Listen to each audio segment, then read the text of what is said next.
संयुक्त राज्य अमेरिका की खुफिया एजेंसियों से नई जानकारी मिली है जिसमें कहा गया है कि रूसी राष्ट्रपति व्लादिमीर पुतिन नेटो की एकता की परीक्षा लेने के लिए किसी नेटो सहयोगी देश पर सीमित हमला करने की कोशिश कर सकते हैं। इन आकलनों में चेतावनी दी गई है कि रूस नेटो की प्रतिबद्धता की परीक्षा लेने के उद्देश्य से छोटी पैमाने पर घुसपैठ या साइबर हमला कर सकता है। यूएस की खुफिया एजेंसियों ने यूक्रेन युद्ध शुरू होने के बाद से अब तक की सबसे गंभीर चेतावनी जारी की है। अमेरिकी अखबार वॉल स्ट्रीट जर्नल के अनुसार अमेरिका सरकार ने अपने सहयोगियों को चेतावनी दी है।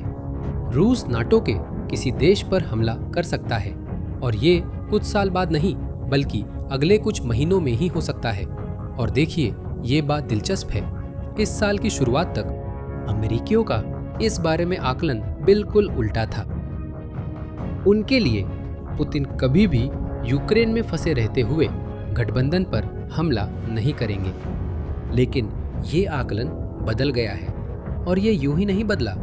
पिछले कुछ हफ्तों में नाटो के 3 अलग अलग देशों में 3 घटनाएं हुई हैं। ये 3 घटनाएं थी जो अलग अलग देखने पर संयोग लगती है, लेकिन एक साथ देखने पर ये एक अलग कहानी बयां करती है। अमेरिकी खुफिया एजेंसी ने कुछ ऐसा देखा जो बहुतों ने नहीं देखा था, और यही काफी था कि नाटो के सभी सदस्य देशों को सतर्क कर दिया जाए। आइए पहली घटना से शुरू करते हैं। पोलैंड, 30 जुलाई सुबह 3:15। देश के अंदरूनी इलाके में एक घर के सामने लगी सुरक्षा कैमरा तड़के के एक सामान्य दृश्य को रिकॉर्ड कर रही है। तब तक सब सामान्य था जब तक ये नहीं हुआ। इस चमक को देखिए। ये एक रूसी क्रूज मिसाइल है जो पोलैंड की जमीन पर यानी नाटो की जमीन पर फट रही है। मिसाइल देश के अंदर लगभग 90 किलोमीटर तक उड़ गई और लुब्लिन शहर के पास एक खेत में 10 मीटर का गड्ढा बना दिया। पोलिश एयर डिफेंस ने उस वस्तु का पता लगाया और एक F-16 लड़ाकू विमान उसे रोकने के लिए उड़ान भरा, लेकिन फिर वह वस्तु रडार से गायब हो गई। अगली सुबह एक हेलीकॉप्टर ने टक्कर की जगह को खोज लिया और पोलैंड के प्रधानमंत्री डोनाल्ड टस्क, उन्होंने एक बात कही जो मैं चाहता हूं कि आप याद रखें। उन्होंने कहा, अगर मिसाइल अपनी उड़ान जारी रखती तो हम उसे गिराने के लिए तैयार थे। हाँ, नाटो अपने ही हवाई क्षेत्र में एक रूसी मिसाइल को निष्क्रिय करने से कुछ ही मिनट दूर था। 2 दिन बाद आधिकारिक पुष्टि आ गई। सुनिए कि पोलैंड के उप रक्षा मंत्री सेजारी टोमचिक ने इस प्रेस कॉन्फ्रेंस में क्या कहा। यह एक रूसी मिसाइल थी, KH-101। यह एक क्रूज मिसाइल थी जो परमाणु वारहेड ले जाने में सक्षम है और भी है। पोलिश सरकार के अनुसार यह मिसाइल इसी साल 2026 में बनाई गई थी। यह प्रोडक्शन लाइन से सीधे नाटो के क्षेत्र में चली गई। पोलैंड के विदेश मंत्री राडोस्लाव सिकोर्स्की ने भी इसे प्रकाशित करने की खास पहल की। ऐसे मिसाइलों का इस्तेमाल केवल रूस के रणनीतिक विमानन द्वारा किया जाता है, यानी इस कहानी का कोई और संभव संस्करण नहीं है। उस रात पोलिश सरकार के अनुसार रूस ने यूक्रेन पर लगभग 70 मिसाइलें दागी और लगभग 20 मिसाइलें पोलैंड की सीमा की ओर गई। यूक्रेनी रक्षा ने अधिकांश को मार गिराया। उनमें से एक को यूक्रेनियों ने जानबूझकर जाने दिया क्योंकि इंटरसेप्शन मलबे को पोलैंड के अंदर गिरा सकता था, और उपमंत्री ने यह संभावना नहीं नकारी कि मिसाइलों को जानबूझकर पोलैंड की ओर दागा गया हो। अब इस बात पर ध्यान दीजिए क्योंकि लगभग किसी भी पोर्टल ने ये जानकारी नहीं दी। मिसाइल गिरने से कुछ घंटे पहले यूक्रेन के राष्ट्रपति ज़ेलेंस्की लुब्लिन में टुस्क के साथ बैठक कर रहे थे। यही वही इलाका है जहां मिसाइल्स गिरी थी। क्या यह एक संयोग हो सकता है? देखिए, हो सकता है कि ये एक संयोग हो, लेकिन भू राजनीति में इतनी सटीक भौगोलिक संयोग आमतौर पर कुछ और ही होता है। मैं कहूँगा कि ये एक संदेश है। और यहाँ एक और महत्वपूर्ण बात है। पिछले साल सितंबर में जब 20 रूसी ड्रोन पोलैंड में घुस आए थे तो पोलिश सरकार ने नाटो के अनुच्छेद 4 का आह्वान किया था। ये गठबंधन की आपातकालीन परामर्श तंत्र है। वे अपने सहयोगियों के साथ बैठकर चर्चा करने लगे। अब जब एक मिसाइल कहीं अधिक गंभीर थी तो प्रतिक्रिया बहुत ही शांत रही। और जानते हैं इसका क्या मतलब है? असल में हर ऐसी शांत प्रतिक्रिया कुछ न कुछ सिखाती है।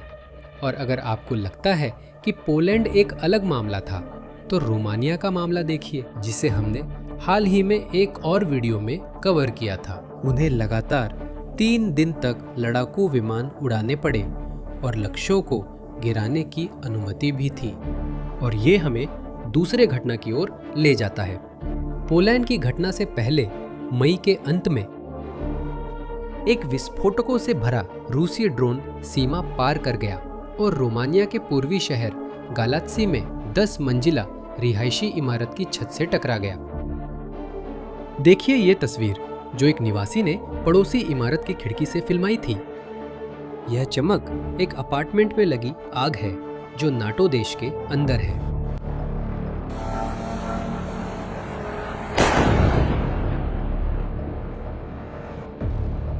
एक माँ और उसका किशोर बेटा को चिकित्सा सहायता की जरूरत पड़ी।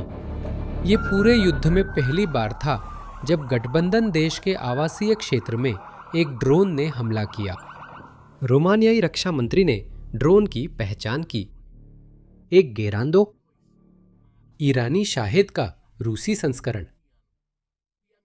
और रोमानिया की विदेश मंत्री ने खुलासा किया कि 2 लड़ाकू विमान और 1 हेलीकॉप्टर उस रात उड़ान भरी थी और लक्ष्य को गिराने की अनुमति थी।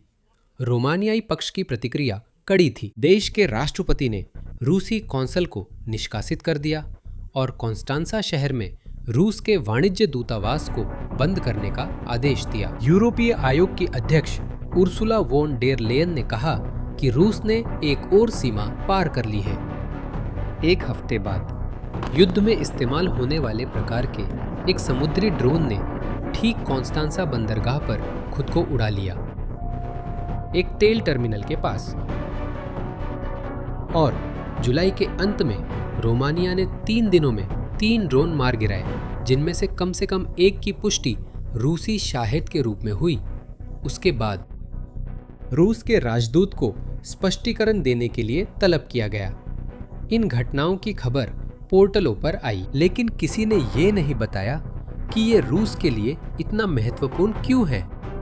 जरा सोचिए, हर ड्रोन के घुसने पर रोमानिया को अपने रडार चालू करने पड़ते हैं, लड़ाकू विमान उड़ाने पड़ते हैं, प्रतिक्रिया का समय और कार्रवाई के नियम उजागर करने पड़ते हैं, यानी कि पायलट कब कार्रवाई कर सकते हैं और कब नहीं।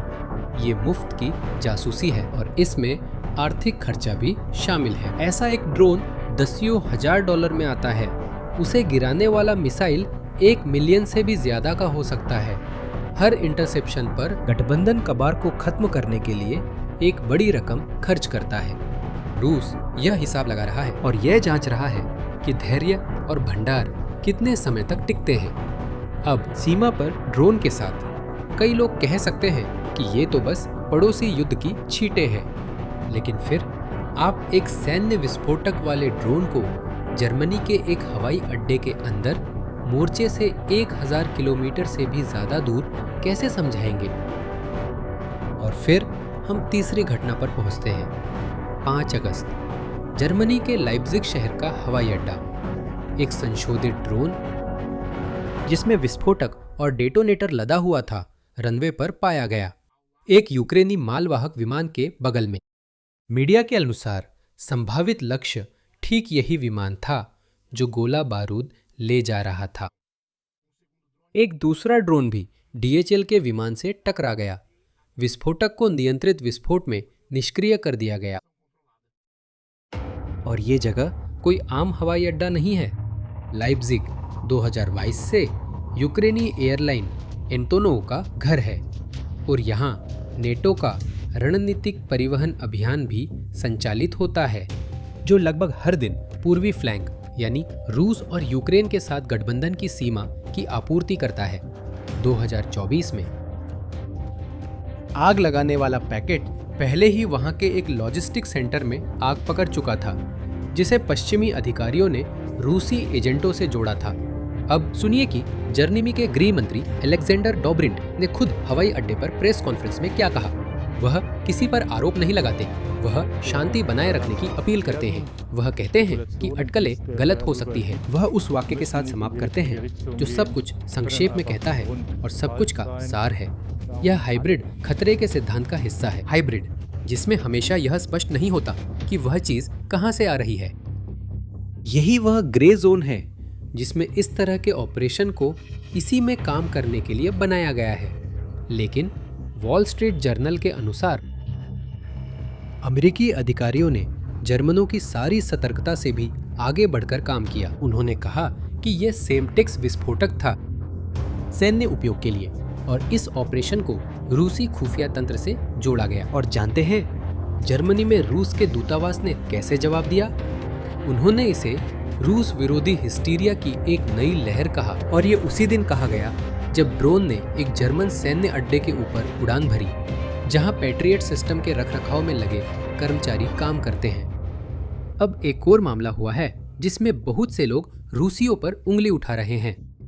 पिछले शनिवार को बुल्गारिया में एक ड्रोन विस्फोट हुआ जो ट्रांस बल्कैनिक पाइपलाइन स्टेशन से 1 किलोमीटर दूर था। ये गैस लाइन तुर्की को यूक्रेन से जोड़ती है। देखिए कि प्रधानमंत्री बुल्गारियाई मंत्री ने आपातकालीन बैठक के बाद क्या कहा। उन्होंने किसी पर भी आरोप नहीं लगाया। उन्होंने कहा कि न तो और न ही स्पेन में नाटो के वायु संचालन केंद्र के पास उस ड्रोन के बारे में कोई जानकारी थी। लेकिन चाहे वह रूसी हो या नहीं, एक बात बिल्कुल साफ हो गई है, रूस के युद्ध ने यूरोप में बड़ी मात्रा में भटकी हुई युद्ध सामग्री फैला दी है। और इसका असर यह हुआ कि बुल्गारिया ने कदम उठाया है। देश ने घोषणा की है कि वह तुर्की सीमा से अपनी सेनाएं हटाकर रोमानिया सीमा पर तैनात करेगा। हाँ, नाटो देश ड्रोन की वजह से सैनिकों को इधर उधर कर रहा है। ठीक है, हमने पोलैंड में मिसाइल देखी है, रोमानिया में ड्रोन देखे हैं, जर्मनी में तोड़फोड़ हुई है। अब सवाल आता है जो इन सब बातों को जोड़ता है, अमेरिकी खुफिया ने ऐसा क्या देखा जो दूसरों ने नहीं देखा? और इससे पहले कि मैं तुम्हें जवाब दूं, एक काम करो, चैनल को सब्सक्राइब करो और बेल आइकन दबाओ, क्योंकि ये कहानी आने वाले महीनों में और बढ़ेगी और तुम हर चैप्टर यहाँ देखना चाहोगे। वॉल स्ट्रीट जर्नल के अनुसार अमेरिकी खुफिया एजेंसी की नई रिपोर्टों का कहना है कि पुतिन आने वाले महीनों में सीमित हमले के साथ नाटो की परीक्षा ले सकते हैं, इस साल सितंबर से लेकर 2029 तक। और सूचीबद्ध किए गए परिदृश्य बहुत सारे हैं, साइबर हमला, तोड़फोड़, और ये आपकी खास ध्यान देने लायक बातें हैं। पहचान के बिना सशस्त्र समूहों को गठबंधन देश के क्षेत्र पर कब्जा करने के लिए भेजना। क्या ये तुम्हें किसी चीज की याद दिलाता है? क्रीमिया 2014। बिना निशान वाले सैनिक जो मशहूर छोटे हरे आदमी कहलाते हैं, इमारतों पर कब्जा कर रहे हैं, जबकि रूस कसम खाता है कि उसका इससे कोई लेना देना नहीं है। पोलैंड की विदेशी खुफिया एजेंसी के प्रमुख ने एक इंटरव्यू में स्वीकार किया कि यही सीन यानी छोटे हरे आदमी किसी बाल्टिक देश में उनके रडार पर है। इन रिपोर्टों का सबसे चरम परिदृश्य यानी पूर्वी मोर्चे पर सीमित जमीनी घुसपैठ अभी भी असंभावित ही माना जा रहा है, लेकिन इसकी संभावना लगातार बढ़ती जा रही है। और सबसे संभावित लक्ष्य पोलैंड और 3 बाल्टिक देश है, एस्टोनिया, लातविया और लिथुआनिया। बाल्टिक देश दरअसल इसका असर सीधे झेल रहे हैं। मई में लिथुआनिया के प्रधानमंत्री को भूमिगत बंकर में ले जाया गया था जब नाटो के लड़ाकू विमान देश की राजधानी की ओर उड़ रहे ड्रोन को रोक रहे थे। और पिछले हफ्ते लिथुआनिया के रक्षा मंत्री ने सबसे सीधी बात कही, क्रेमलिन यानी रूसी सरकार को तनाव बढ़ाने के एक नए दौर और एक नई जीत की जरूरत है और बाल्टिक देश और पोलैंड सबसे नजदीकी लक्ष्य हैं। उन्होंने ये भी चेतावनी दी कि रूस बाल्टिक देशों के खिलाफ फॉल्स फ्लैग ऑपरेशन की तैयारी कर रहा है, यानी ऐसे हमले जो दिखावे के लिए किए जाते हैं ताकि दोष किसी और देश पर डाला जा सके, जिसमें ड्रोन का इस्तेमाल किया जाता है जो उस देश में बने होते हैं। मेरी समझ में सारे संकेत यही बताते हैं कि पुतिन का निशाना पोलैंड या बाल्टिक के किसी हिस्से पर नहीं है। असली निशाना एक वाक्य है, नाटो का अनुच्छेद 5, ये वादा कि एक पर हमला सब पर हमला माना जाएगा। यही वादा है जिसने रूस को लगभग 80 सालों से रोके रखा है। और ऐसा वादा तभी तक मायने रखता है जब तक कोई ये साबित नहीं कर देता कि ये खोखला है। तुम्हें वो बात याद है टुस्क की? शुरुआत में कही थी हम गिराने के लिए तैयार थे।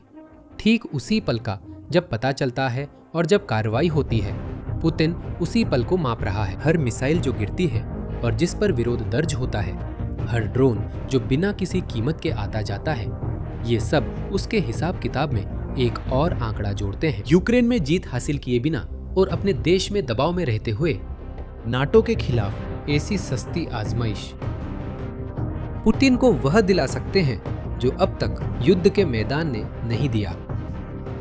ये इस बात का सबूत है कि नेटो हिचकिचा रहा है। और इस तस्वीर के पीछे एक और असहज करने वाला पहलू है जो उसी रिपोर्ट में सामने आया। खुद अमेरिकी रिपोर्टें मानती हैं कि संयुक्त राज्य अमेरिका के महत्वपूर्ण गोला बारूद, सटीक मिसाइलें, सामरिक प्रणालियों का भंडार यूक्रेन को दिए गए समर्थन और ईरान के साथ संघर्ष के कारण कम हो गए हैं। पुतिन भी इन आंकड़ों को पढ़ते हैं। तो आगे हमें 3 संकेतों पर ध्यान देना चाहिए। पहला संकेत है पोलैंड या बाल्टिक देशों में सितंबर से साल के अंत तक नई घटनाएं। ये वही समय सीमा है जो अमेरिकी खुफिया एजेंसी ने तय की है। दूसरा संकेत होगा अगली घटना पर नाटो की प्रतिक्रिया। क्या ये एक इंटरसेप्शन होगी या सिर्फ एक विरोध पत्र? ये जवाब, जैसा कि आपने अब तक देखा है, किसी भी भाषण से ज्यादा मायने रखता है। और अंत में पूर्वी मोर्चे के पास रूसी सैन्य गतिविधि। ये सैन्य अभ्यास हो सकते हैं, पुनः तैनाती हो सकती है, कोई भी चीज जो सामान्य से अलग हो। अगर ये संकेत दिखाई देते हैं तो रिपोर्ट का परिदृश्य हकीकत बनना शुरू हो जाता है। और हम यहाँ सब कुछ पर नजर रखेंगे ताकि आपको जानकारी मिलती रहे। तो चैनल को सब्सक्राइब करें और वीडियो को लाइक करें ताकि ये और ज्यादा लोगों तक पहुंच सके। देखने के लिए धन्यवाद और अगले वीडियो तक के लिए अलविदा।